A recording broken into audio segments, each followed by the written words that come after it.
Credit card तो हम लोग यूज करते हैं, लेकिन उस पर लगने वाले सारे चार्जेस के बारे में नहीं जानते हैं और इसलिए एक छोटी सी गलती होने पर हमें बहुत ज़्यादा चार्ज देना पड़ता है।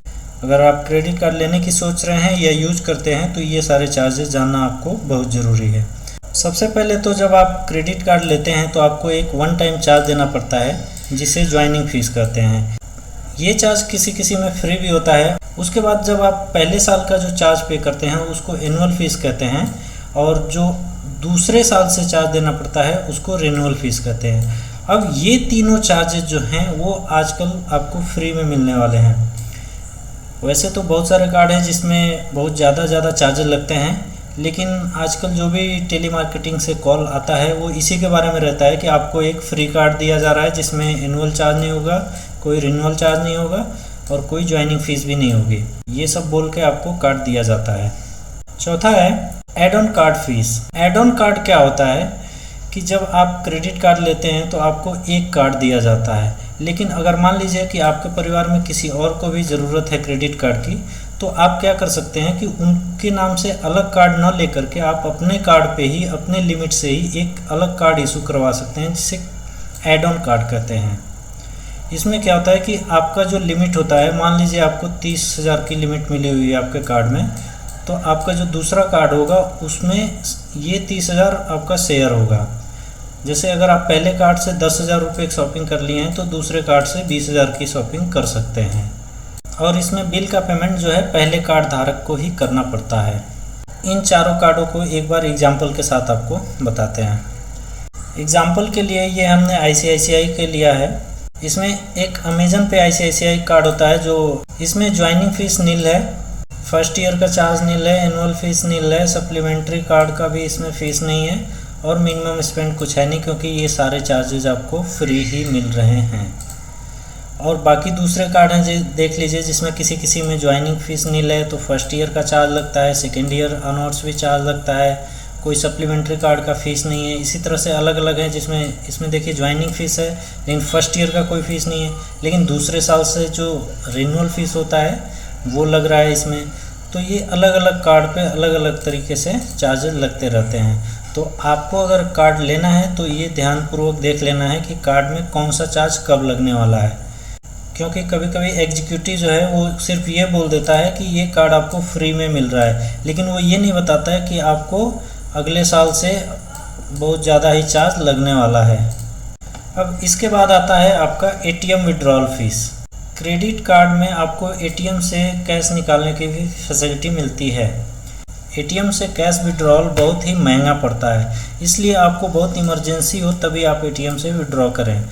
इसमें दो चार्ज लगते हैं। एक तो आपका एक ट्रांजैक्शन चार्ज लगता है जो 2.5% या मिनिमम 350-500 ऐसे अलग अलग कार्ड पे अलग अलग चार्ज रहता है, वो रहेगा। और उसके बाद जिस दिन से आप पैसे निकालोगे उसी दिन से आपको फाइनेंस चार्ज लगने लगता है।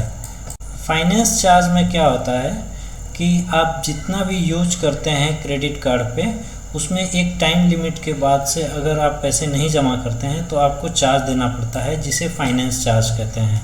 ये फाइनेंस चार्ज आपको इस ATM विड्रॉल पे लगता है और वो उसी दिन से लगता है जिस दिन से आप कैश विड्रॉ करते हैं। लेकिन शॉपिंग के केस में क्या होता है कि पेमेंट का डेट होता है, अगर उसके बाद आप पेमेंट करते हैं तब ये चार्ज आपको लगता है। ये 36 से 42% पर एनम के हिसाब से लगता है। अलग अलग कार्ड पे थोड़ा सा ऊपर नीचे हो सकता है। इसके बाद है लेट पेमेंट चार्ज। अगर आप ड्यू डेट के बाद पेमेंट करते हैं तो एक लेट पेमेंट चार्ज लगता है और ये भी मोस्टली 100 रुपये से लेके 500 रुपये के आसपास रहता है। ये फ्लैट चार्ज होता है। ये चार्ज तो आपको लेट पेमेंट लगेगा ही लगेगा। उसके बाद से जो अभी हमने पीछे फाइनेंस चार्ज बताया वो भी लगता है। दोनों चार्ज लगता है अगर आप लेट पेमेंट करते हैं तो। इसके बाद है ओवर लिमिट चार्ज।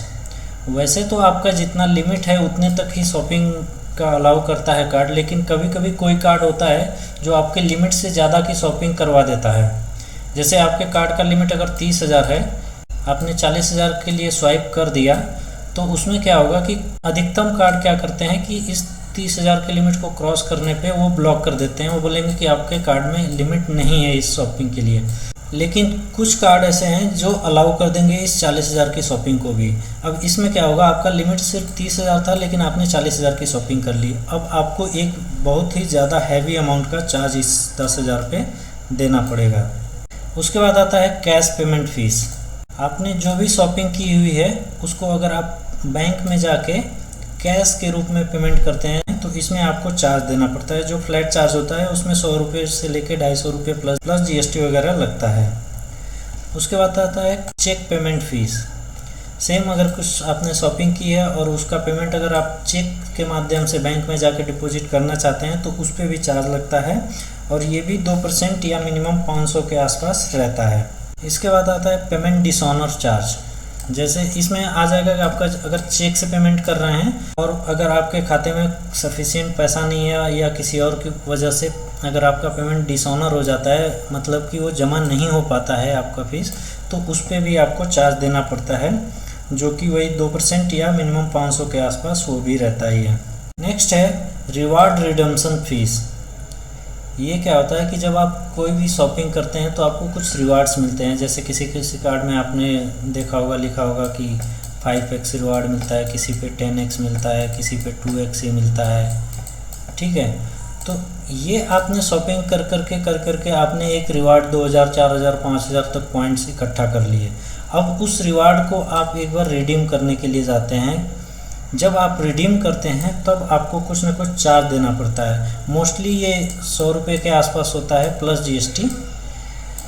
अब आपको रिवार्ड रिडीम्शन में ये ध्यान रखना है कि आपके पास बहुत ज़्यादा रिवार्ड हो जाए तभी आप उसको रिडीम करें। ऐसा नहीं है कि आपके पास सिर्फ 1000 पॉइंट्स हैं और आप रिडीम करने गए तो उसमें मोस्टली आपको 250 रुपये के आसपास मिलेगा।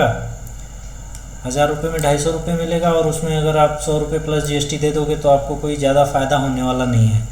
तो इसलिए जब आपका 4,000, 5,000 पॉइंट्स कम से कम हो जाए, 500, 6,000, 500 या 1000 रुपये के आसपास का अगर रिवार्ड का आपका वैल्यू हो जाए तभी आप रिडीम करें उसको। उसके बाद आता है कार्ड रिप्लेसमेंट फ़ीस। मान लीजिए कि आपका कार्ड अगर किसी वजह से ख़राब हो गया, आप उसको रिप्लेस करना चाहते हैं तो वहाँ पे आपको कुछ चार्ज देना पड़ता है। ये भी कुछ ज़्यादा नहीं होता है लेकिन 100 रुपये के आसपास रहता है। उसके बाद है स्टेटमेंट फ़ीस। स्टेटमेंट तो आपको हर एक बिलिंग साइकिल में फ्री में आता है, लेकिन आप अगर अलग से 3 महीने या 6 महीने का स्टेटमेंट निकलवाना चाहते हैं तो उसके लिए भी आपको चार्ज देना पड़ता है।